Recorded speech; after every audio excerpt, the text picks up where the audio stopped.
Well, let's now get some more insight into this. Nabil Ahmed Rufai is joining us now in Accra. Nabil, great to have you with us as always. Now let's start off with some more insight into how this major overhaul of the previous system, which was 3 decades long, has changed how Ghana's cocoa industry operates today.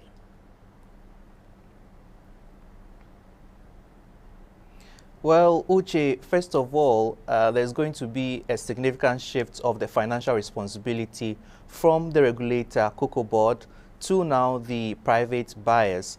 We know that previously Cocobod had to go around looking for cocoa syndicated loan from international banks in order to finance the purchasing of the cocoa beans from merchants. But this time around, the upfront payment by the international buyers and traders means that the burden has been lifted off the shoulders of the regulator.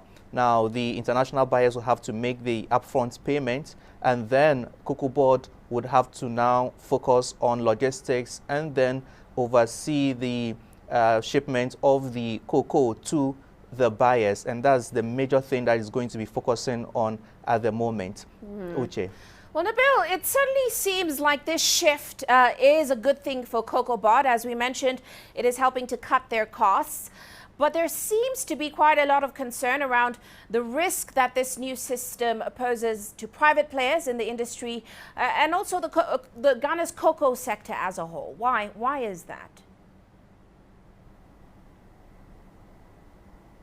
Well, indeed, it's going to put some further cash flow pressure on the international buyers, because now that they would have to cough up money up front to give to Cocobod for the purchase of the beans, it means that they would always be on the edge looking for money to really make payments before they even get the supply of the beans. Aside from that, we know that the large companies and the firms that buy the cocoa, they would be squeezing out the smaller buyers out of the market, because if they have the financial muscle to pay for the upfront, to pay for the cocoa beans upfront, then it means that they will be in competition with the smaller corporations, and that would be really a disturbing trend in the cocoa industry.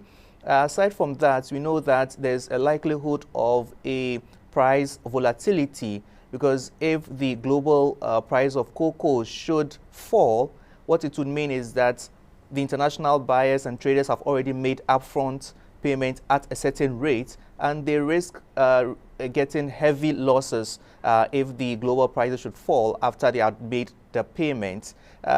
Also, we know that it's going to really squeeze the small buyers out of market, and in large extent is going to increase the prices of the cocoa, because a lot of people will be rushing to be the first to buy the cocoa from Ghana even before production is ready. And that leads me to another problem on the table, which is the question as to whether Cocobod can fulfill all these contracts going forward. What are the factors that are fueling that concern that Cocobod's production targets may not actually materialize this season? Well, for a couple of years now, the Cocobod's production target has not been met, largely due to issues around climate change and weather issues. Ghana has suffered from a dry spell for a very long time now, and that really contributed to the low production of the cocoa.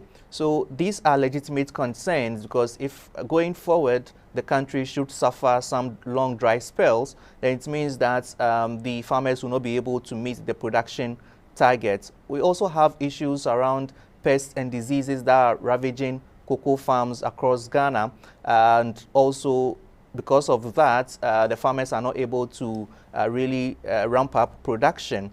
And aside from that, we know that there's also issue about deforestation and illegal mining, where people are destroying cocoa farms for illegal mining activities. All these come to play in the fact that the country may not be able to really meet its production target if this trend should continue. So there are indeed legitimate concerns around whether Cocobod will be able to meet its projected target.